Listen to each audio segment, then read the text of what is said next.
Welcome back, everybody. Thank you so much for clicking on today's video. Today, we're going to be talking about Workhorse stock. Before I start the video, guys, please make sure to leave a like on the video below. Subscribe to the channel for more awesome content. Join the family, guys. Let's go on our investor journey together. So today, we're going to be talking about Workhorse stock. And if you guys don't know what Workhorse stock actually does, they produce electric battery-powered delivery trucks. Looking at the 5-year chart, guys, this thing IPO'd December 11th of 2015 at $5.90. Actually up 159%. So the stock is actually doing pretty well. Looking at the 1-year chart, guys, it is up 410%. But the 3-month chart, it's down 7.53%. And the last month, and this is where people are really starting to get worried, the stock has lost basically half its value, down 44%. And it's leading the people to question, why is Workhorse stock continuously sinking every single day? Like, this thing hasn't had a green day and what's felt like forever. And the reason I think that is because the USPS contract is taking too long. And that's the basic, simple answer. A lot of people were hoping for the contract to be resolved at the beginning of October. As you guys know, the contract keeps getting pushed off. The contract keeps getting delayed, and it's making people wonder, okay, you know, a lot of people sold their positions. Even an analyst went for changed his rating from a buy to a hold just because no one really knows the outlook right now. And obviously, guys, in the midst of a pandemic, you have to realize that things are not going to be able to go as fast as they were before. It takes time, but it leads the question, should I buy the dip on Workhorse stock? And me, I think you should buy the dip on Workhorse stock. I think the stock is worth it. Now, everything I say in my videos, guys, is not financial advice. It's just my personal opinion. But you guys have to take a look in consideration that, one, the EV market is blowing up like crazy. And I'm not just talking about a specific stock. I'm talking about the whole market in general, because people know that the whole EV market has a lot more room to grow. There's a lot of money to be made in that market. And the market has just started to mature, meaning that the demand for electric vehicles and battery power is a lot more rampant than it was 20 years ago. And people have to be looking from the longer term perspective of where could Workhorse stock be in the next 5 to 10 years.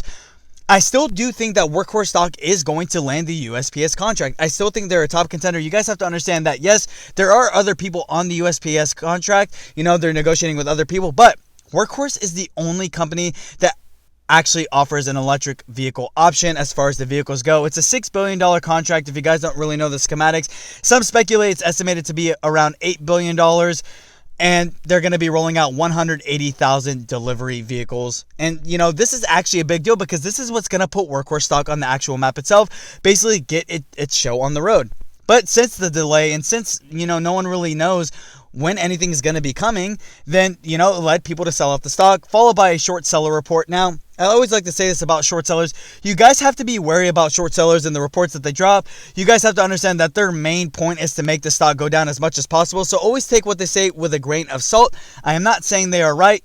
I am not saying they are wrong. I'm just saying you always have to take what they say into consideration and speculation as well. But short seller dropped a report basically saying that Workhorse stock is not going to get the deal because they lack basically the technical prowess. They lack the factories, and they basically lack all the products they need to basically land the deal with the USPS contract. Basically saying that Workhorse stock misled investors into thinking that the company was better off than it actually was. And it has all these trucks and materials made.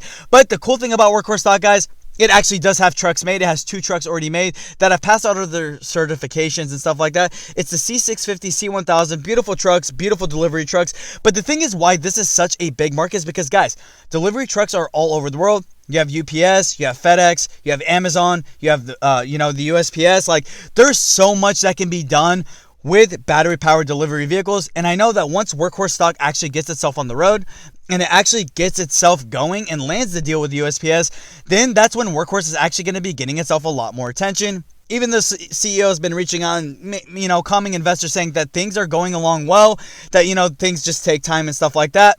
Me, like I said, the whole EV market is blowing up, and I don't expect Workhorse stock to, you know, get going right away. I understand that it takes time.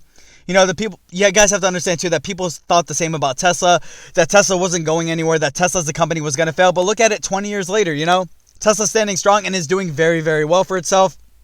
Take this with all the other EV companies out there, whether it be NIO, Workhorse, Hyliion, Nikola.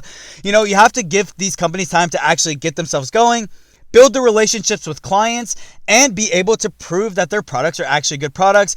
No one really knows if Workhorse stock products are good because no one's really driven them yet. You know, they don't actually have a contract with anybody right now, although they're in negotiations with USPS. You know, you have to give it time, and sometimes the money could be too much, or, you know, Workhorse could be asking too much from USPS. I just say, guys, give it time. Let Workhorse do its thing. I know that it's going to land the USPS contract. I think they're actually the top contender for the USPS contract. Like I said, the only company being able to offer, you know, basically an option that's battery power. You know, no other competitor offers that. So that gives Workhorse a big advantage. I know what people are saying that, like, okay, you know, I bought this share at $30 and it's just been sinking and sinking and sinking. I don't know what to do. Should I sell? Should I hold? For me, I say, you know, my best recommendation, although not financial advice, would be to average down or to just hold and wait and see where the stock actually goes. If the USPS deal is out the window, then that's a whole different conversation and that's a whole different video. But right now, since the contract is still in negotiation, I would not sell Workhorse stock yet, and I still think Workhorse stock is a buy at $15. With that being said, guys, that's all I really have to say about the video. Let me know down in the comment section below, guys, what you think of Workhorse stock. Do you think Workhorse stock is worth the investment? How many shares do you guys own, and what's your average? With that being said, guys, thank you. Have a great day.